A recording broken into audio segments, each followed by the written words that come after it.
experienced homelessness last year. That's a staggering number of kiddos who were housing insecure and identified. And as we know, working in this work, that oftentimes the identified numbers don't speak to the actual folks experiencing homelessness.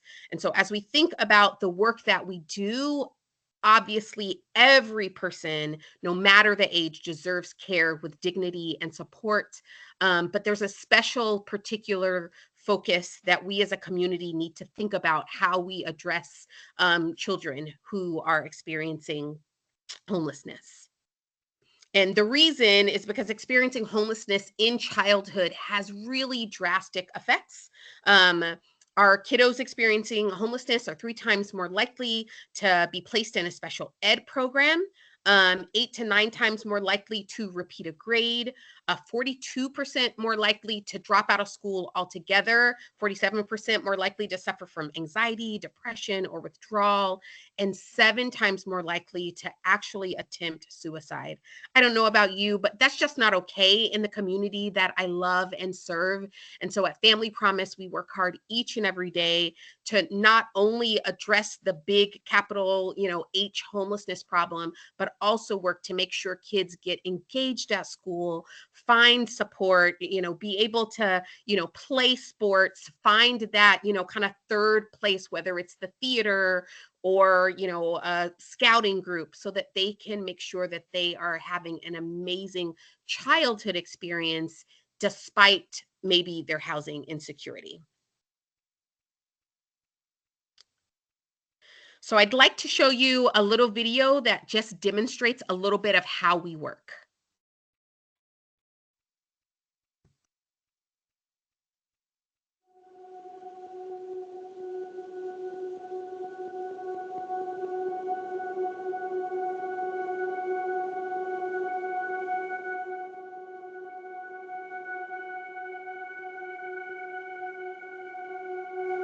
When I saw my mom, I knew something was wrong. She gave me a big hug and said it was gonna be okay. She said that we had to put all my stuff in a bag. I don't want to put all my stuff in a bag. We left a lot of stuff behind that I never saw again.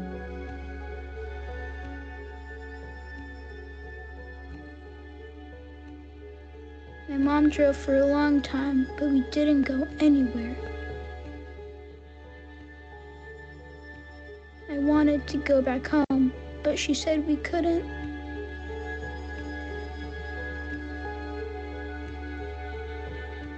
When it got dark, she stopped.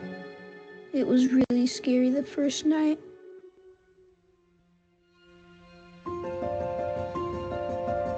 One day, my mom heard of this place where they help families who don't have homes.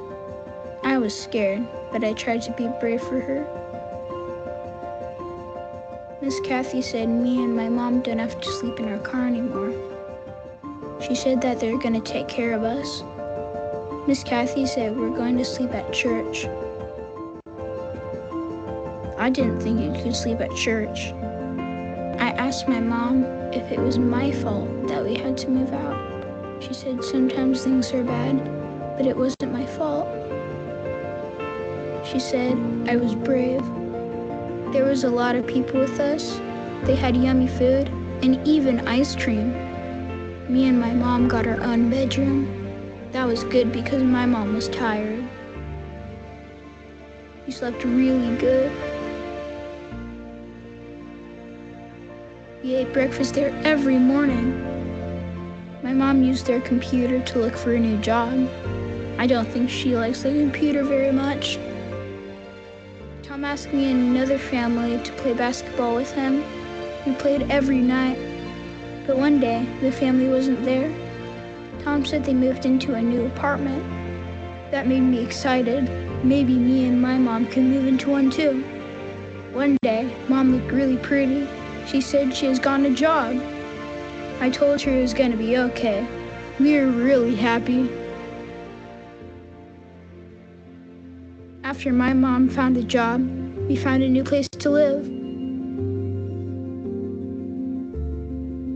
I miss my friends at Family Promise, but I still see them sometimes. When I grow up, I want to help people who lost their homes too.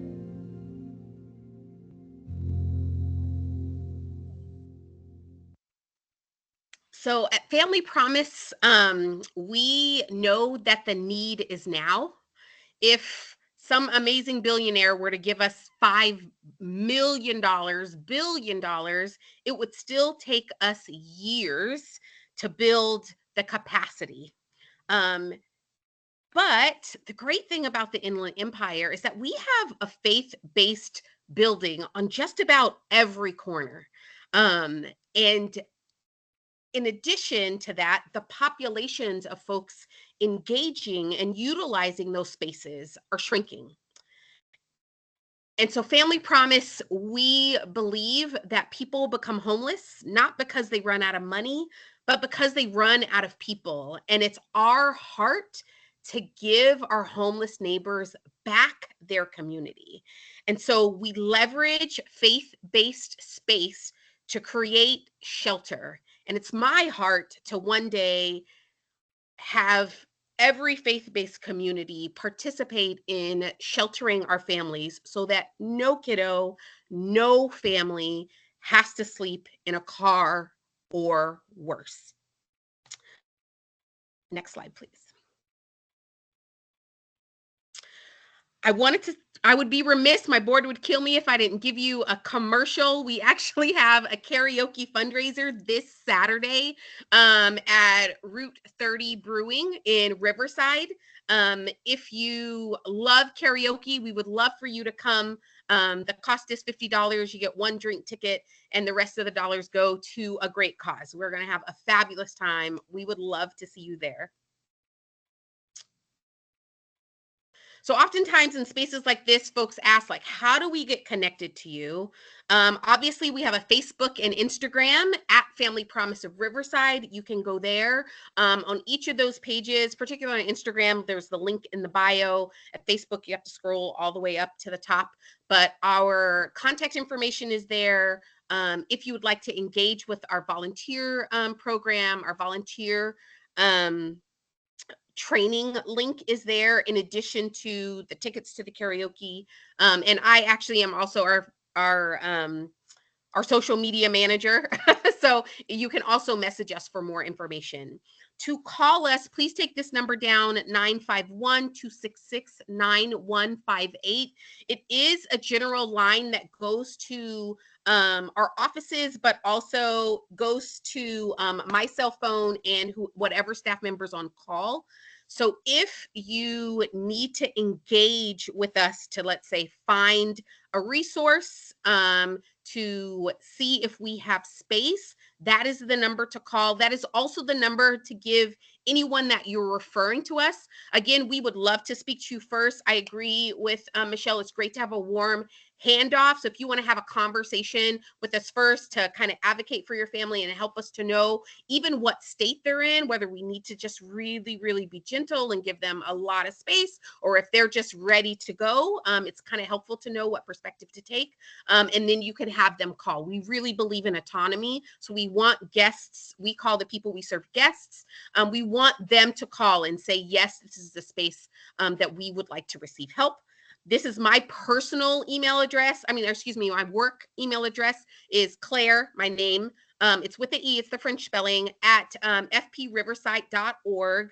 Our general line, which myself and another staff person connect with. So if you want general information about Family Promise or want to send over something regarding Family Promise, I'm going to encourage you to send it to our family at fpriverside.org, so that I am not the only person. If I happen to be off or in tons of meetings, there's another staff person that's checking that. That also is where, if you'd like to get our monthly newsletter, you can engage. I think I have like 2 minutes left. And I just want to say it's such an honor for us to work in this community with an amazing group of people committed to care for the most vulnerable in our community. And I know this is a hard time to do our work. And I feel like I would be remiss in just encouraging us each to remember that, chaos feeds on fear and silence. And so if we each make a strong, concerted effort to choose joy and find joy in the work that we do, and standing up and speaking up for the most vulnerable in our community, we can combat anything. Thank you so much. Are there any questions? Any questions from, okay, Lee, go ahead. Thank you, Karen, and what a wonderful presentation, Claire. Okay, so my questions are, is there a limit to how many children, or what is the max children? What's the maximum age for both boys and girls, and if there is a difference? And do you take couples? So we take, those are great questions, Lee. Thank you so much. So we take all families in any configuration. They must have custody of their kiddos. So a mama and a papa, two mamas, two papas, a grandmama and a mama working together, two aunties raising their kiddos together.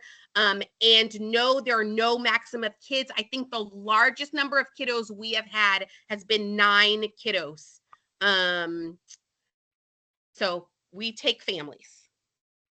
And is there an age? What's the age limit for the children? Is there an age limit for the children? So no, I mean, so in order to be in our program, you have to have custody of kiddos under the age of 18. However, we take the entire family. So if you're a mama and you've got 4 kiddos, 2 under 17 and a 19-year-old, the 19-year-old comes with you and hangs out with you. They have to be willing, if they're 18 or older and not in school, to engage in programming. And sometimes 19-year-olds don't want to do that, so they go and do something else. They have autonomy. But if they would like to shelter with their family as a family unit, we will work with the family. Or sometimes there's like a grandma, right, with the family, a mama and a papa, and a abuelita or a granny. We will shelter the whole family. Everybody's got to be willing to kind of be in the program. But thank you so much. I appreciate it.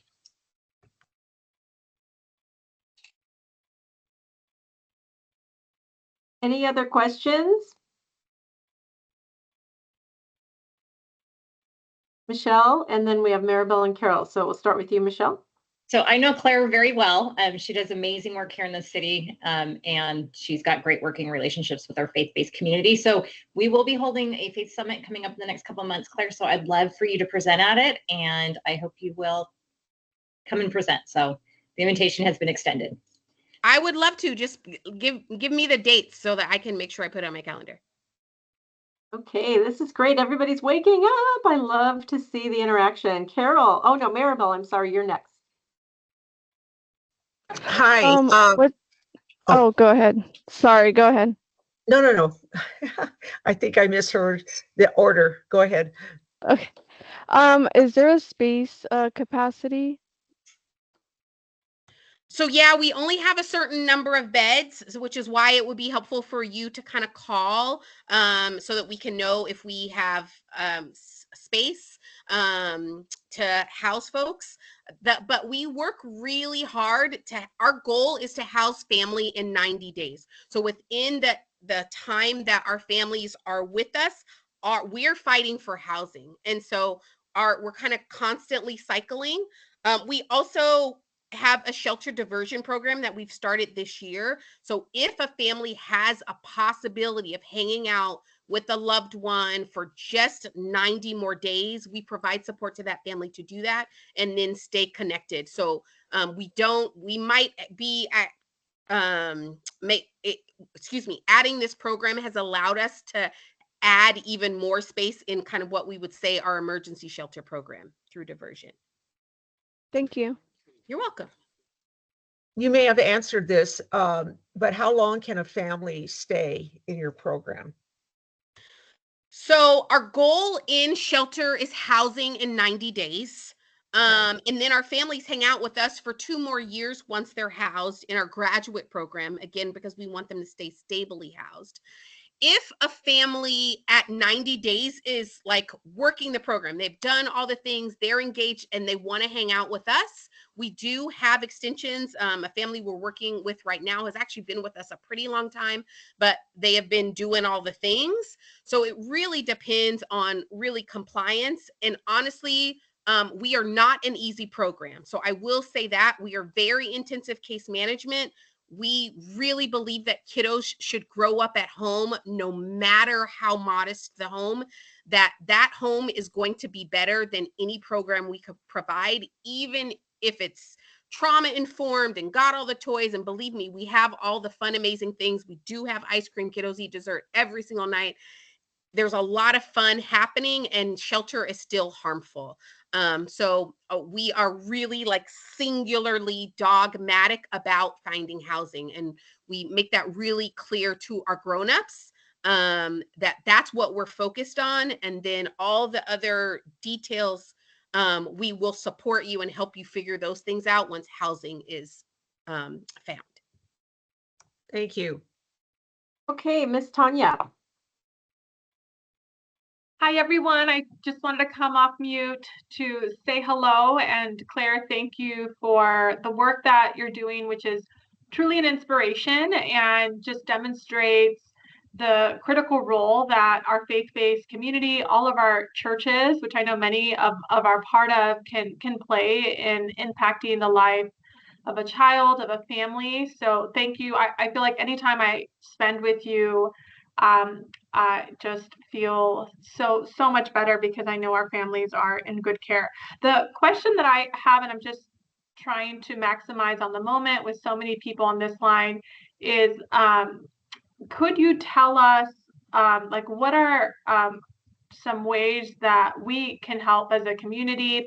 Are there any specific supplies, donations? I'm sure money is always a resource, but I'm just thinking of one of the biggest questions I get from people that want to make a difference is like, how can I donate? Where can I donate? And so if you could maybe just speak to that. Yeah, thank you so much. So, of course, dollars, we will take them all. But what we actually need in addition to that is space. So, as we all know, we just need more capacity. And the way in which we do work is by leveraging the faith-based community. So, if you go to church, synagogue, temple, mosque,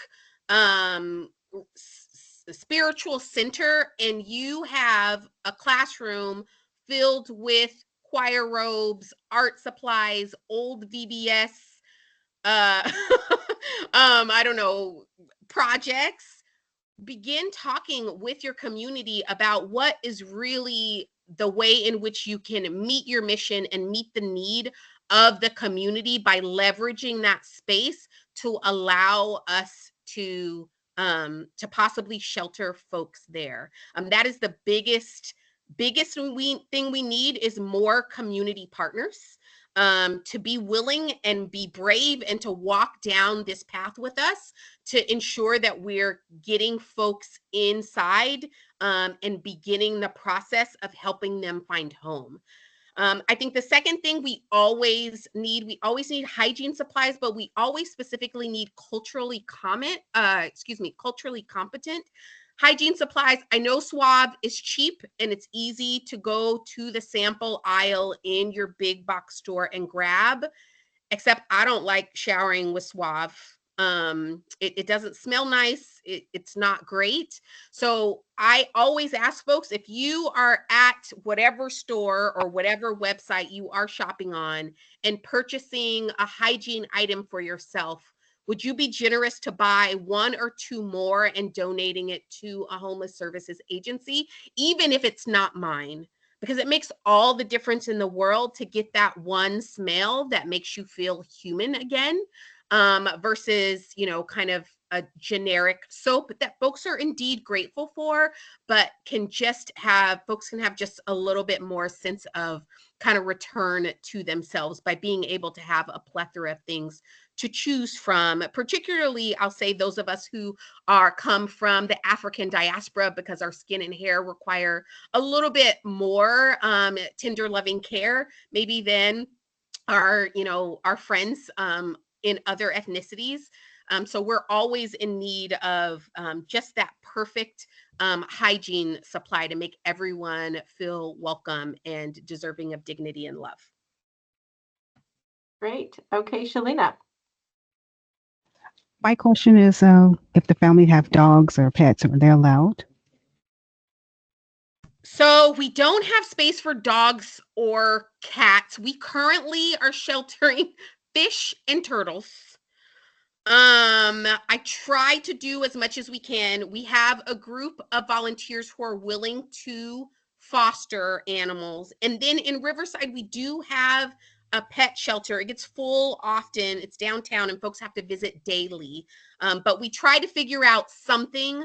But dogs and cats right now, we just don't have the capacity for. If someone has an idea or would volunteer their faith-based space for animals, we could talk. That would be fun. Anybody else? Well, I know probably everybody that is participating in this meeting, we're just fighting back the tears. That video was so powerful, and the young man that was selected was just absolutely amazing. And it's great, we're together, we're talking about this, we're kind of like preaching to the choir, right? But how powerful would that video be for people who do not understand the challenges of homelessness, and especially the impact on children, and how what you guys are doing to break generational homelessness.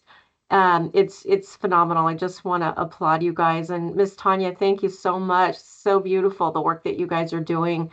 I know for us in the Corona Norco subregion, and Michelle kind of mentioned what she's doing, with the faith-based forum, that it's so powerful to work with the faith community. We do it a lot, and they are massive partners, and they love to do it in so many different ways.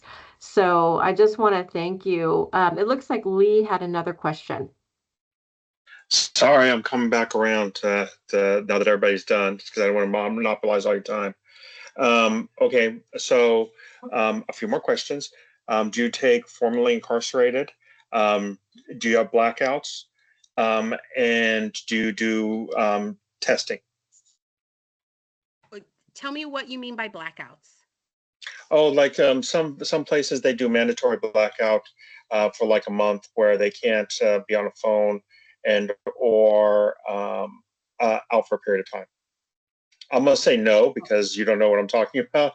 So no, yeah, if you need to take a phone call, take a phone call. I mean, the thing we mandate is you watching your children.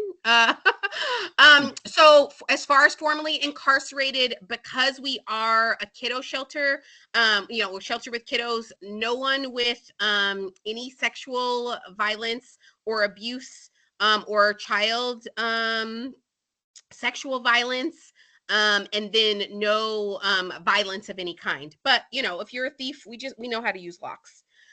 So those are the few things that we say we just can't, because of the congregate shelter and the way that we have little people, and we want our little people to be safe.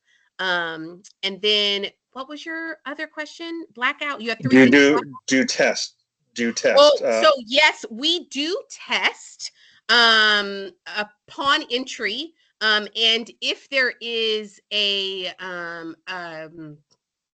suspicion of being intoxicated while in the space, so we ask folks to not use substances. We want folks to know what's coming up on their tests, largely because if they're going to go into a job, they need to know, like, hey, if you're going to do that, you got to get clean. It doesn't preclude folks from coming into our program, but it is helpful for us to know who we're hanging out with, and then also for us to help people really think about where they are choosing to get employment. Thank you. I appreciate your time. Yeah, my pleasure. Okay, everybody, I just want to thank you for engaging. This is really, really wonderful.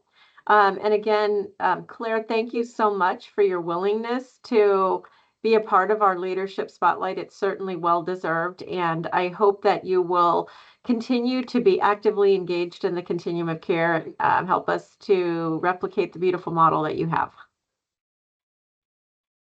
Okay, Ms. Sully, let's go ahead and move on to the next agenda item. At this time, we're going to focus on agenda item 4, which is the approval of the minutes. It's the February 19th Continuum of Care minutes. Azuli, do we have a quorum? Yes, we do. At this time, I would like to entertain a motion for approval of the Continuum of Care meeting minutes from February 19th. Do I have a motion?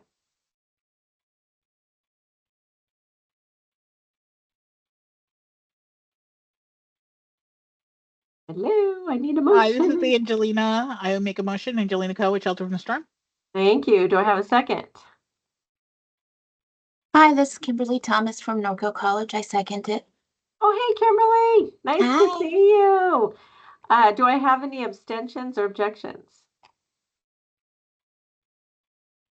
Hearing none, the item passes. Let's move on to the next agenda item. Okay, agenda item 5, standing items. Agenda item 5.1, Continuum of Care Lead Agency update. Emma. Good afternoon, everyone. Thank you, Madam Chair. Emma Perez-Singh, COC manager here, providing some quick updates for everyone. Starting off with an announcement for our consultant services and technical assistance RFP that is now open and set to close on April 10th. This opportunity is to support critical housing efforts to address homelessness among participants in the San Jacinto River bottom area. We encourage persons and agencies that are interested to apply to support an innovative and scalable solution aimed at permanent housing outreach and wraparound services. Please reach out if you need technical assistance with the RFP. We are eager to support you. The RFP can be found on the county's purchasing website, and the posting notification is on our website under our open bids. And I will go ahead and stick the link in the chat for those of you who are interested in looking at that. All right, next item. I am excited to announce the launch of our Youth Homelessness Demonstration Program, Transitional Age Youth, TAY System of Care.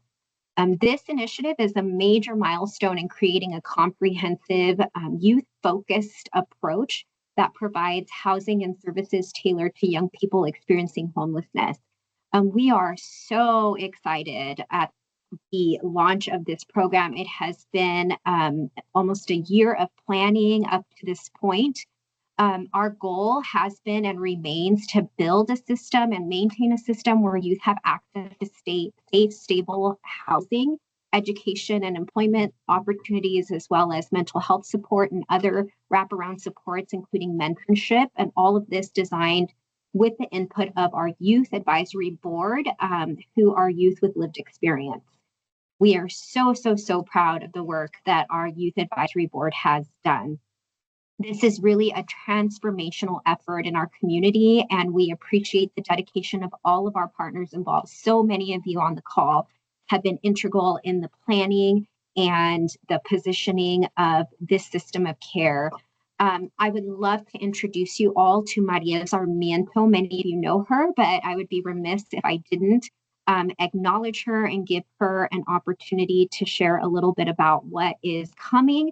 Mar is our YHDP program manager here at the Continuum of Care. Thank you, Emma. Hello, everyone. Marielle, or Mar, as many of you know me. And yes, we are very excited to share that YHDP will be launching April 1st. As Emma mentioned, we've had many community meetings with our Youth Action Board and youth partners.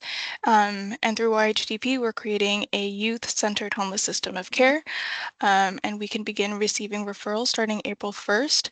Referrals will be done through our coordinated entry system, also known as Home Connect.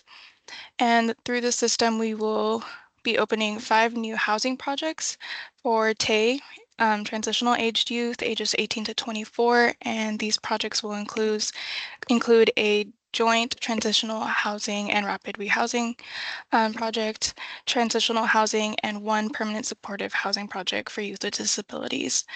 At the moment, we are in the process of finalizing contracts and making sure that all subrecipients are ready to begin receiving clients, and we'll be posting a press release, and I'm sure we'll be posting on our Instagram and all our socials for more details on the program, so definitely keep an eye out for that. Thank you, everyone, and I'll pass it back to Emma. Thank you, Mar. All right. Next announcement for another very, very exciting project launch by May 1st. We're hoping to launch sooner than that, but definitely by May 1st will be our Project Street Recovery, which is funded by a Prop 47 grant. And this will be in partnership with Healthcare in Action. And Project Street Recovery is an initiative that brings street-based healthcare and housing navigation services directly to individuals who have justice system involvement and are struggling with serious mental illness or substance use disorder and are also experiencing homelessness. With a medical team embedded in outreach efforts, we aim to bridge the gap between homelessness and healthcare, really ensuring that people receive the preventative care, disease management, and connection to housing and recovery resources. This partnership really represents a critical step forward for us in addressing the intersection of homelessness and health disparities. We are very, very excited for that program, and we will be bringing updates as the program launches. The last announcement that I have for today is just a point in time count update. We will be or anticipate releasing the official PIT count data by the end of April. This data is vital in assessing the scope of homelessness in our community and will help us drive funding and policy decisions and also resource allocation for the coming year. It really provides a snapshot for us and helps us look at trends throughout our system of care. Transparency and accuracy are always the goal and are key, and we appreciate everyone who has contributed to making this count as comprehensive and reflective of our community's needs as possible. So please stay tuned for more details, and we encourage everyone to review the findings, once released. And I will pause for questions.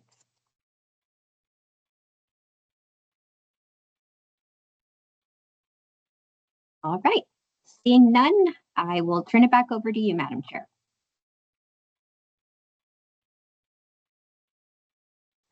Sorry about that. Let's go ahead and move on to the next agenda item. Okay, we're moving fast, everybody. Okay, agenda item 5.2, coordinated entry system lead update. Lucy, the floor is yours. Hi, good afternoon. So we'll be doing our February stats. So next slide. So we do have some new faces here at the coordinated entry system. Our first add-on is our new administrative service assistant, June Zen. Unfortunately, he's out shadowing and trying to get a hold of the ropes into CES. So he will introduce himself at our next meeting. Next slide. We also have two new office assistants for the coordinated entry system, Victoria and Carissa. So if you both can turn on your cameras if you're able, and please introduce yourselves.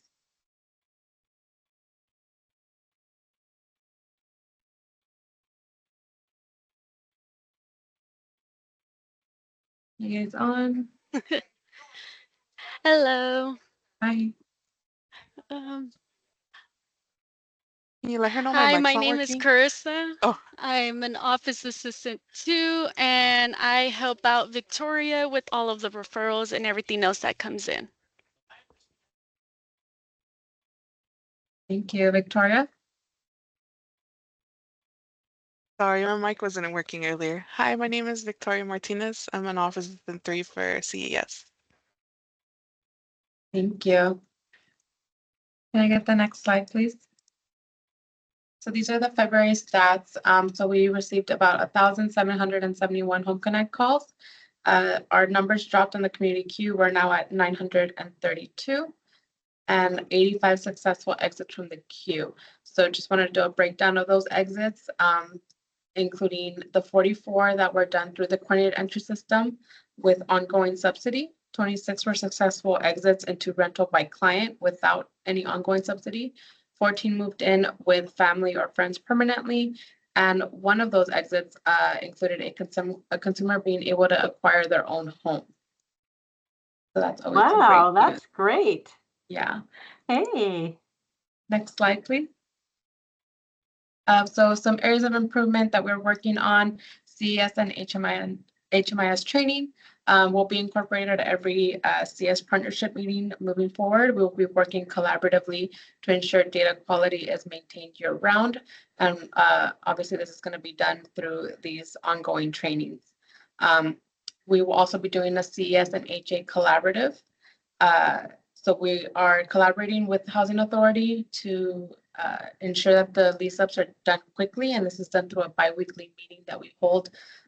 CES, Housing Authority, and navigators of consumers that are moving into project-based vouchers.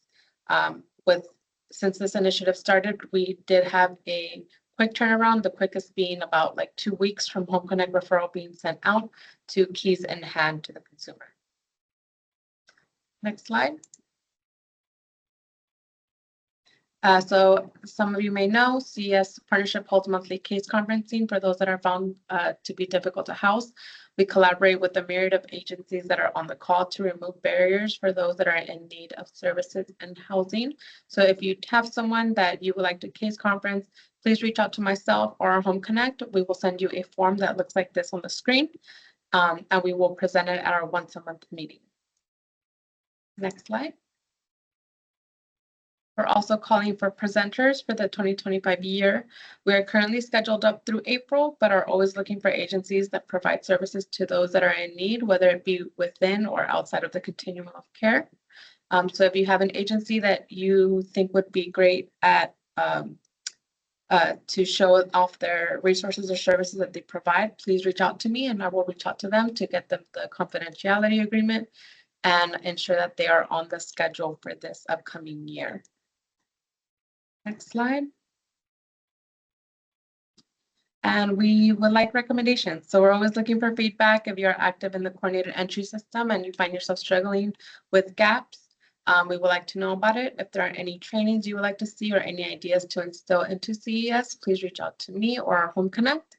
It's not on here, but as I mentioned a couple of slides in, I do hold a bi-weekly CS partnership meeting.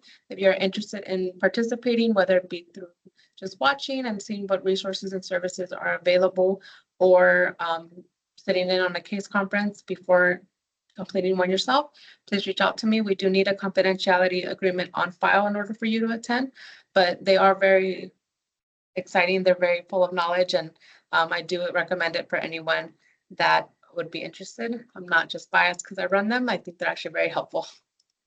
Michelle, I do see your hands up. Lucy, I just want to get a shout out to you and John Horn. Anytime I need a specialized list for the community queue, you guys provide it. And so you're kind of the main reason of how we got to functioning zero with our TAY population. And then we are going after some home key plus projects. And one of the questions is, do we have the veteran need? And so you guys were quickly able to respond that we only have 25. We have 25 veterans that are on the community queue list. So we were able to strategize. And so when we're submitting applications, you guys kind of helped provide what the need is in our community. So I'm very grateful for that. And for any other cities that are on the call, if you need that information, reach out to Lucy. She's a great resource. Thank you. I can't take all the credit. John Horn has been such a pillar in my experience here since I've started. Couldn't have done it without him, but thank you, Michelle. We appreciate it. We're here to help. Yes. Thank you, Lucy. We think he's pretty amazing. Thank you both 100%. It is a teamwork, so I cannot take all the accountability for everything. So Lucy is a very great person to have in our county. And I appreciate you, Michelle and Karen Roper, 110%. If it wasn't for you guys, to be honest, we wouldn't be able to get done what we're getting done. And we're doing things that, nobody else is doing, which is awesome. So thank you guys. Love it. I wanted to make a comment, and I hope I didn't miss it, but Lucy, you mentioned that there was someone who actually, if I understood correctly, graduated into homeownership. Did I hear you say that correctly? Yeah, so according to our report that we pulled, there was one that was exited, and their exit destination was owned by client with no ongoing subsidy. It'd be interesting. Oh, okay. But it owned, not rented, right? Because like that's such a really inspirational story, and I don't know if we're able to drill down further in terms of who the provider was and what the story behind it was. But that's I think something we really want to celebrate because that's a quantum leap, and it'd be wonderful to know the story behind it. And obviously, if there's unwillingness to do it, to respect the confidentiality. But even if we just have the details of how it happened, I think is worth celebrating if you guys can get more information on that. Yeah, I can definitely look into it. I have the report, and I'll work it backwards until we can get the name and info. So I'll definitely get that back to you, Karen. Thank you. Can you imagine a video like the one that we just saw about celebrating somebody that went from street homelessness into shelter and then on to home ownership? Because usually, it's rental housing. And Yeah. then, with the cost of home ownership, it just seems like it's an impossible leap for so many people. So we really need to celebrate that huge of a success. So thank you. Yeah, even the rental by client with no ongoing subsidy is such a huge It success. is. So I think even the ownership is just such a huge caveat that yeah, I'll get the information for you and see if they're willing, then yes, we could definitely do that. Okay, great. Let's go ahead and move on to the next agenda item. Oh, we are ripped through it. You guys are going to be able to have the benefit of some extra time today. You see the updates on the committee reports there, and for the reports that are available and listed, you can access them in the Google Docs drive. Also, you see we've been busy. I'm so excited. You guys keep sending requests for letters of support. Michelle and I love to sign those. We had 3 that are listed, and I know there are others that we signed after the posting of the agenda, so there's more to come. But please, we love to support you in grant applications. We want to see more resources brought to our community. We want to celebrate the important work that you're doing and do everything we can to support you in that. So keep the letters of support coming. There's also one annual performance report that is available from Behavioral Health. So let's go ahead and move on to the next agenda item. At this time, we can entertain a call for agenda items for the next meeting. Does anybody have any requests for an agenda item for the next meeting in April? Going once, going twice. Okay, well, you can always email us at coc@rivco.org if you have a special request. Let's go ahead and go to the next agenda item. At this time, we can go ahead and entertain any announcements from members of the Continuum of Care. Does anybody want to make a special announcement? I know you guys have cool stuff going on out there, so please don't be shy. Okay, Michelle Davis. I just want to give a shout out to the different partners today that showed up to our Saturation Day event that we held out on the west end of the city. As you know, we have a lot of county services that are located in that side of the city. So we kind of wanted to pull all our partners together to go out and saturate the streets with outreach services and shelter. So I want to thank Path of Life. We also had RUH Public Health there. We also had behavioral health teams there. And then we also had Step Up on Second. So I just want to give a big shout out to the teams that came out and helped us. And we'll be sending out a follow-up report later on kind of the outcomes of that event. So I appreciate all the team members that helped collaborate and put that on. Thank you. Okay, Gershom. Good afternoon, everyone. I just wanted to share an incredible opportunity for our community, to come together and empower both youth and adults. So CBO Alliance will be hosting their Racing the Future event this Saturday at RCC from 10 a.m. to 3 p.m. And so this event, will be full of resources, skill building workshops, live music, and food. However, I think that this is definitely more than just an event. It's definitely a movement toward empowering our community and investing in our youth. So, I just want to extend the invitation and strongly encourage all you guys to attend, to support and attend, to make this event impactful. It is free admission. And I just want to finish off by saying that there will be a good number of our providers that will be tabling at this event, including the COC Youth Action Board. So just help us spread the word, to the youth and the families that you serve. And, we look forward to seeing you all there. Thank you. Thank you. Okay, let's see. Kyle. Hello, everyone. I'm Kyle with US Vets. I'm the outreach coordinator. I just wanted to let you guys know that we just received a new grant, and it's the CVHI grant over here at US Vets, and it's going to offer mental health services. So, again, if you have any veterans that are looking for mental health services that may not want to go through the VA or not making the necessary steps to complete what they need for the VA to see them properly, then you could always give me a call and we can try to get them into our CVHI grant, where we're going to have therapists on site over here at the March Veterans Village, and we'll also be able to do virtual therapy as well. What's also good about this grant is it's one of the few grants that we have that isn't that doesn't only serve veterans, right? So veteran spouses and veteran dependents also can receive services through this mental health grant. Thank you. Thank you, Kyle. Anybody else? Okay. I go ahead and go to the next. Oh, Miss Tanya, you have something exciting for us? I did. I mean, we'll see how exciting you all think it is. We wanted to share with you that we have officially changed our name to now be the Office of Homeless Services. As you know, our team manages a variety of different federal, state, and even local contracts that allow us to do this work. And while a huge, huge portion of the work that we do and we love is part of the Riverside County Continuum of Care, we have recognized the importance of, being able to identify ourselves as Office of Homeless Services, so that whenever it's needed, we can delineate between and I think, Karen, you always do a good job at describing, like, right, when we put on our Riverside County Continuum of Care hat and we're representing you all in meetings, and other times when, we are representing the county. So we are, and you are the first to officially hear it, Office of Homeless Services. Again, other than that, nothing else changes. The team is still the same. I'm here, Emma is here.